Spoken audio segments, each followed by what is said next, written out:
Hello and welcome to Comic Island. My name is Arden and this is my review of Hot Lunch Special number 1. So, I spend enough time in my life talking about Marvel and DC.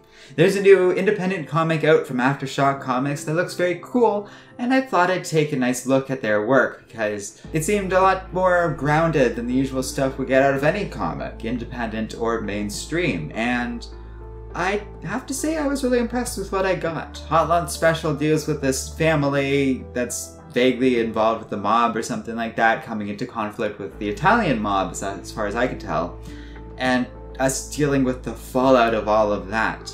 It involves this huge criminal network and storylines taking place in like different states, including Minnesota and South Dakota, as some of the family has fled from the crime world while others are very much still involved with it, and this big sandwich empire that's used as a front for some currently ambiguous criminal activities. Whatever is going on exactly, it's clear that there's violence afoot as they're starting to be pulled into this gang war, or so it seems.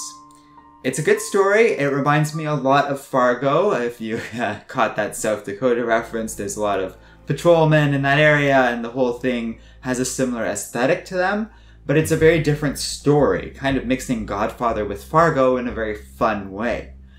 Elliot Fahal wrote this, and Jorge Fornes drew the comic, and together they've co-created a very interesting series. It opens up in a really fun way where someone's biting into a sandwich and sees a finger cut off in there, and the whole thing kind of gives you a lot of background, and intrigue is built up throughout this first issue in a very cool way. There's a lot of independent comics where you read the first series and get through the whole thing without having any idea what's going on. After that opening scene, they go back, like really far back into the history of this family and how they got to where they are today, which is incredibly helpful in understanding what's going on here, the significance of certain scenes and characters, without it feeling like ham-fisted in terms of narration either. They do a good job at explaining why this is happening in terms of history and going over that history without it feeling like just a whole bunch of exposition dumped at your doorstep. They give you the important information, they leave vague certain things we can find out down the road that aren't important in understanding the events of this comic, and on the whole it's really good. If you're looking for a new series to check out, if you're getting tired of superhero stuff, this is super grounded but also interesting. It's very easy to make a comic or a fictional story that takes place in the real world. The challenge is making it as interesting as not just, say, Marvel and DC and their stuff, but just a cool story that breaks the grounded world of reality as we know it. Something like Saga or another fantasy or sci-fi epic that tends to dominate the world of Marvel and DC. And I'm not being snobby here, I'm saying the opposite. Usually stories like this that take place in the real world bore the crap out of me, because fictional stories are supposed to be an escape. The more the fictional world is like the real world, the more likely I am to be bored with the story and stuff going on. You guys ever see Spotlight? That movie like won an Oscar and it's one of the most boring movies I've ever seen. I was just thinking about that the other day. So coming into this, where it is grounded, obviously it's not a true story or anything like that, but it clearly takes place in the real world with all of our rules in terms of physics and everything like that, and it being super entertaining is great. Look, I make the comparisons to Fargo, both the TV show and the original movie, for a reason, because those are both stories that take place in a firmly grounded reality, yet are deeply entertaining in and of themselves. It also reminds me a lot of Ozark for similar reasons. We're drawn into this big crime story, but the setting and the characters behind it are interesting enough that it doesn't matter that there's no capes or spaceships or dragons or anything like that, because it doesn't need it. It's interesting enough in and of itself. And that's great. Fornes' art is really good, and Rahal does some very interesting writing.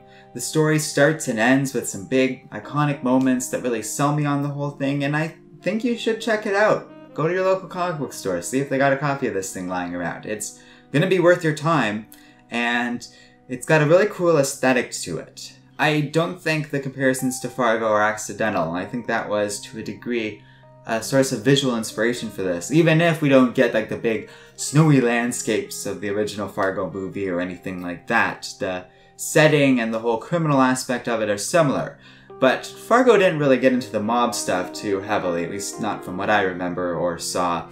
So this is kind of an interesting way of doing something different and making it a similar setting and tone in terms of like the crime stuff as well as the overall location of some of this story, but also making it very original. There's weak aspects of it. The plot gets thin at certain moments, such as when like we're introduced to this crime boss and he's all annoyed with his smartphone, these newfangled devices, he just wants to downgrade to a flip phone. We've seen a lot of that in fiction before, and that part's a little...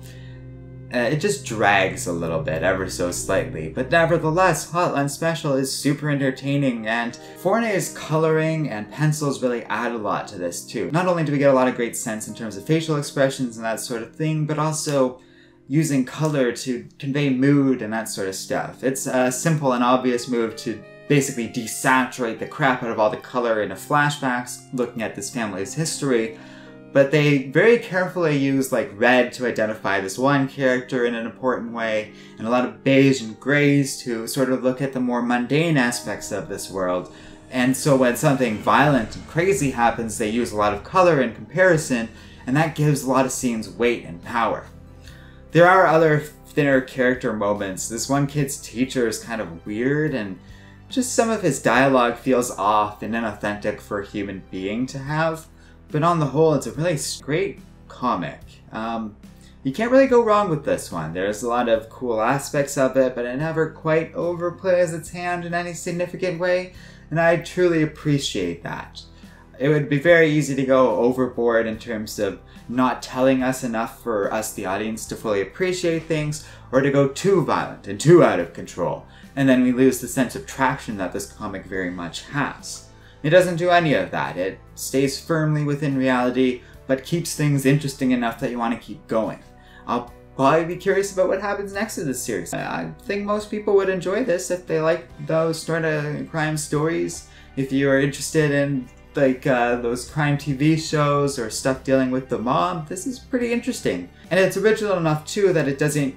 If you've seen, for example, all the stuff I've mentioned, the Fargo movie, the Fargo TV show, and Ozark, you're still probably going to enjoy this to a degree, because it's not exactly like any of those things, and the plot isn't exactly like any of those things either.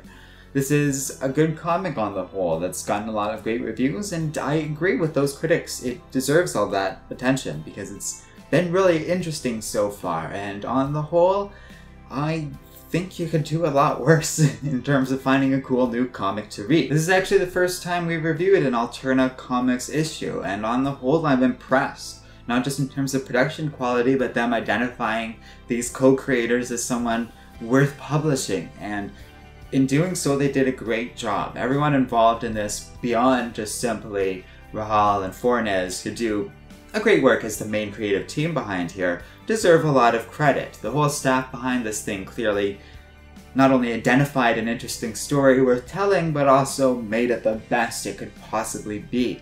And to that end, I would highly recommend you check out Hotline Special #1. Let me know what you guys think in the comments section below. Thanks for watching, and don't forget to like, subscribe, and keep reading comics.